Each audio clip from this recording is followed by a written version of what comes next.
지금 말씀하신 것처럼 제가 정치 입문한 지 이제 2년도 아직 채 안 되는데 정치 입문하자마자 2달 정도 돼서 지난 지방선거를 하게 됐습니다. 그래서 지난 지방선거 이제 처음 해보면서 파주시장 예비후보로 한국당의 예비후보로 뛰었었는데 그 당시 또 제가 당협위원장을 정치 입문하자마자 맡게 되면서 이제 그런 여론조사에 대한 가산점은 없고 또 저랑 경쟁했던 분이 이제 가산점이 20%나 있는 상태여서 그분이 이제 본선 후보가 됐고 또 저는 깔끔하게 경선 승복하고 또 그분의 선거를 위해서 열심히 또 제 선거처럼 뛰어다닌 경험이 첫 번째로 이제 선거 경험이 있지만 사실은 제 선거는 아니었었고요.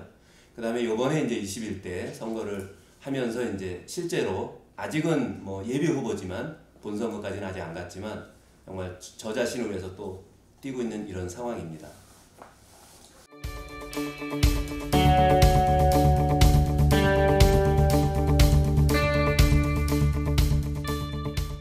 지금 말씀하셨던 것처럼 파주는 굉장히 넓습니다. 서울시 더하기 서울시 면적 더하기 안양시 면적 정도가 우리 이제 파주 갑을 지역의 면적인데 그 중에서도 이제 우리 을 지역의 북쪽의 을 지역의 면적이 좀 넓기는 합니다.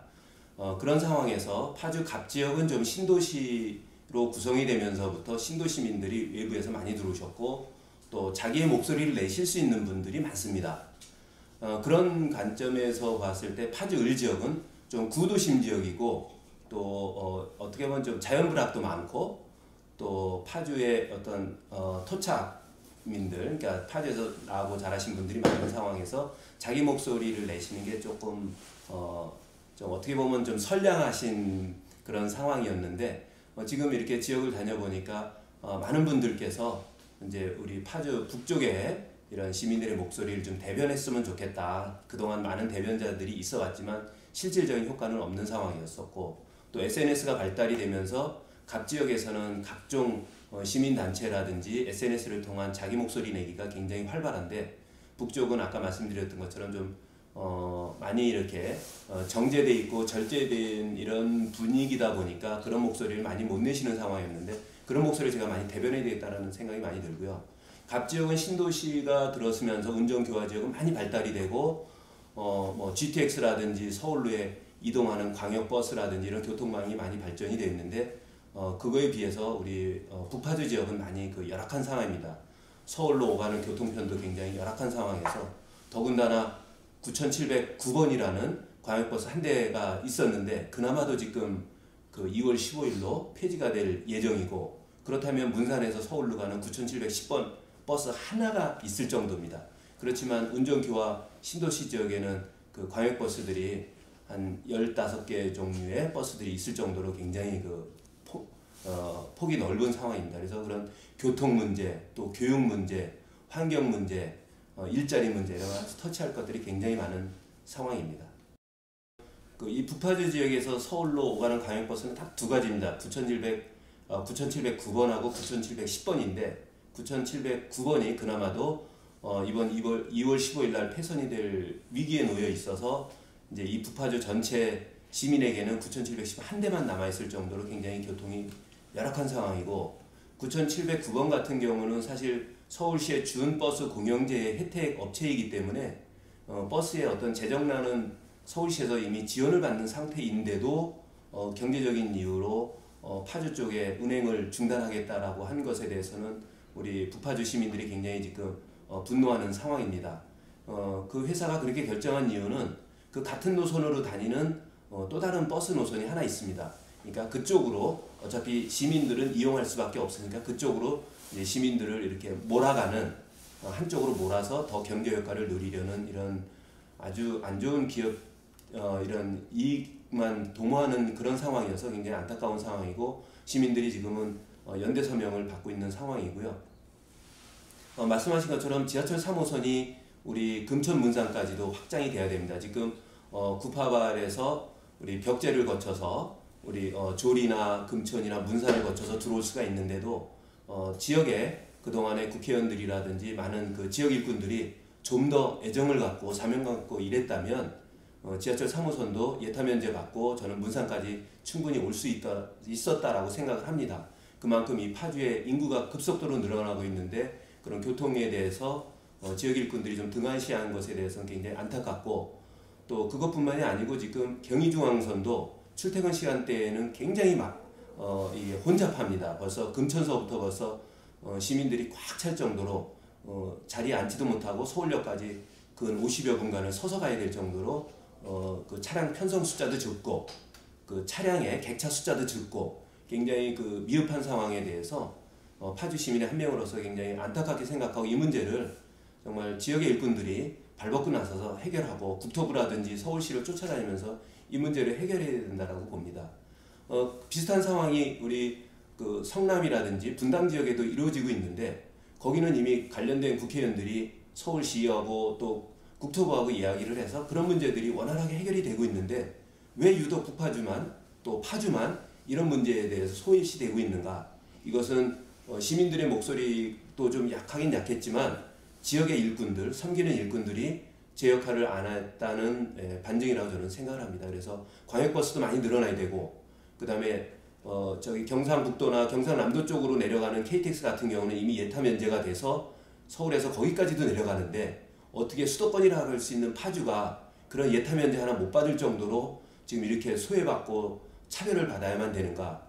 더군다나 이 군사 접경 지역으로서 70년간 우리 시민들이 받아온 그 손해가 엄청난데 그런 것들을 정부에서 보상받아야 된다고 생각합니다. 예로서 성주 같은 경우 사드가 들어오면서부터 거의 7천억 정도의 예산 지원을 받았고, 뭐 강정마을 같은 경우도 뭐 한 7조 원 정도의 제주도 강정마을 같은 경우 해군기지 들어오면서 7조 원 정도의 예산 지원을 받았다고 그러는데, 파주 같은 경우는 70년을 국가의 군사 접경지대로서 안보의 어떤 완충지대 역할을 해왔는데 있는 교통마저도 끊어지고 그런 지원도 다른 지역에 비해서 굉장히 차별적이었다는 것에 대해서는 시민의 한 사람으로서 굉장히 분노하고, 또 시민의 일꾼들이 그 역할을 감당해내지 못한 것들에 대해서는 시민들의 엄중한 심판이 있어야 된다고 생각합니다.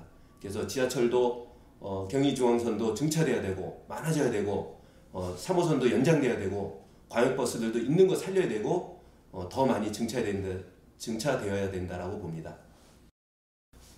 다른 7명의 후보들도 굉장히 훌륭하신 분들이 많습니다. 너무 제가 좋아하는 우리 지역의 선후배님들이고, 그런 가운데 박용호가 가지고 있는 장점은 박용호는 중앙에서 큰일을 해본 진짜 경제 일꾼입니다. 큰일을 해본 대통령실속 청년위원장으로 또 서울 창조경제혁신센터장으로 정부의 일자리 창출에 대한 정책을 만들어보고 그것이 현장에서 어떻게 작동되는지도 조율을 해봤고, 또 많은 국무위원들하고 또 기재부나 우리 산업부의 고급 관료들하고 청와대 식구들하고 일을 하면서 그런 큰 일을 해봤기 때문에 지역에서도 그런 큰 일을 해본 일꾼이 이제는 필요한 시대가 됐다고 봅니다. 다른 후보들이 갖고 있지 않은 아주 큰 장점이고, 또 저는 경제 전문가입니다. 서울공대 전자공학과 학부하고 석사를 마치면서 방금 말씀드렸던 서울창조경제혁신센터장이나 정책을 만드는 대통령실속 청년위원장도 해봤지만, 그전에는 제가 중소기업을 창업을 해서 회사를 10년 이상 운영을 해봤고, 또 대기업에서 10년 이상 또 연구원으로도 일을 해봤기 때문에 진짜 경제 전문가입니다. 4차 산업혁명의 전문가로서 지금 시대가 가장 필요한 것은 경제입니다. 우리 삶이 경제인데 지금 경제 전문가들이 필요한 시기에, 아주 적당한 시기에 필요한 시기에 제가 왔다라고 생각을 하고, 그것이 또 저의 강점이라고 봅니다. 그래서 중앙에서 큰 일을 해본 진짜 일꾼, 진짜 경제 전문가, 경제 정책을 만들어봤던 사람, 그것을 우리 파주의 발전에 접목시키고 싶습니다. 그리고 또 하나의 강점은 파주는 LG입니다. 파주 입구로 LG, 수원, 삼성, 현대, 울산, 그렇다면 파주는 LG다. 그래서 지금 파주에는 LG 산업단지 클러스터가 있는데 지금 LG가 굉장히 많이 어려운 상황입니다. 그 LG와 함께 파주가 함께 성장하는 정책을 유일하게 펼 수 있는 후보라고 생각합니다. 왜냐하면 제가 LG 출신입니다.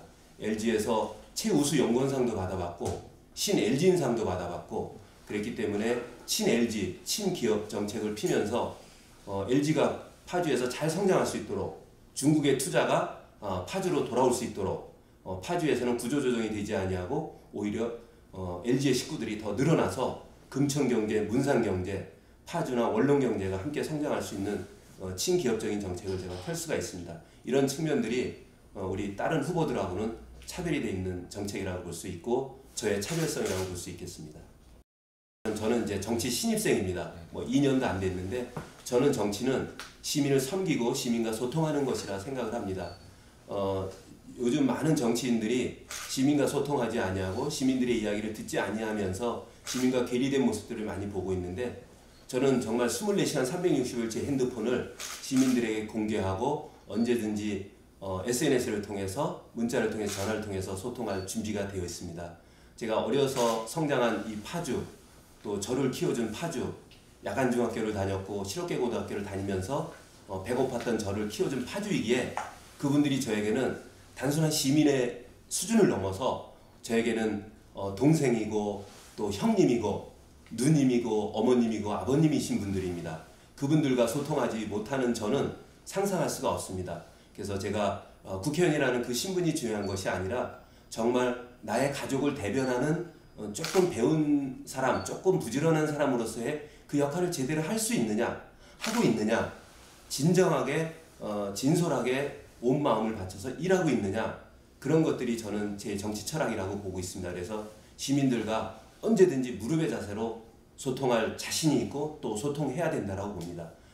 좋은 소리도 듣기도 하고 불편한 소리도 듣기도 하고 또 대화할 수 있는 그 스펙트럼도 진영 논리를 넘어서서 대화를 해야만 진정한 정치인이라고 볼 수 있겠습니다. 그래서 큰 그릇이 많은 것을 담아낼 수 있듯이 저의 정치관은 그렇습니다. 큰 그릇이 되어서 많은 분들의 의견을 들어서 그분들의 불편함을 반드시 해결해낼 수 있는 그런 정책 전문가, 진정한 서번트 리더십, 서번트 일꾼이 되도록 하겠습니다. 공무원 그 헌장에 지금은 개정됐지만 예전에 이런 것이 있었습니다. 이 몸은 결의를 위해서 있고 이 목숨 나라를 위해서 봉사한다. 저는 파주를 위해서 태어났고 파주가 저를 키워줬고 이만큼 제가 성장한 것은 파주 때문이라고 봅니다. 그래서 저는 내일 이 세상을 떠나는 한이 있더라도 내가 파주를 위해서 봉사하고 일할 수 있다면 저는 굉장한 그 영광으로 보겠습니다. 그렇기 때문에 제 몸과 목숨은 나라와 결의와 이 파주를 위해서 있다라고 저는 갖고 있습니다. 그리고 저를 키워준 파주, 이 파주가 대한민국의 미래이게 하고 싶습니다. 전국을 돌아봐서 지자체장이라든지 국회의원님들 중에서 이런 4차 산업이나 경제 전문가 측면에서 저는 그 누구에게도 지지 않는다고 생각합니다. 정말 좀 경솔하게 말씀드린다면 전국에서 넘버원이라고 말씀을 드릴 수가 있겠습니다. 그렇다면 대한민국의 미래가 어디에 있느냐? 저는 파주에 있다고 봅니다. 그럼 파주 제가 우리 시민들과 함께 만들어내겠습니다. 누군가 대한민국의 미래를 묻거든 고개를 들어 파주를 보게 하라. 그런 위대한 파주, 멋진 파주를 만들어야만 다른 도시에서 파주를 보고 대한민국의 미래를 설계할 수 있다고 봅니다. 거기에 큰 원동력, 기폭제가 되겠습니다. 그런 정치 철학을 가지고 가겠습니다. 시민 여러분 함께해 주십시오. 부족하지만 우리 파주 시민들 함께 한다면 예전에 율곡 이 선생님의 그런 국가관 또 우리 황희정승의 그런 청백리의 사상 그것을 우리 파주 시민들이 잘 이어왔기 때문에 지금도 잘 이어갈 수 있다고 봅니다. 또 대한민국의 안보의 최후의 보루라고 할 수 있는 파주를 지킴으로써 대한민국을 지켜낼 수 있다고 봅니다. 그런 사명감 가지고 일하는 것이 저의 정치 철학입니다. 시민들과 함께 한다면 이 모든 것이 충분히 이루어지리라 봅니다. 누군가 대한민국의 미래를 묻거든 고개를 들어 파주를 보게 하라. 그런 파주 함께 만들겠습니다.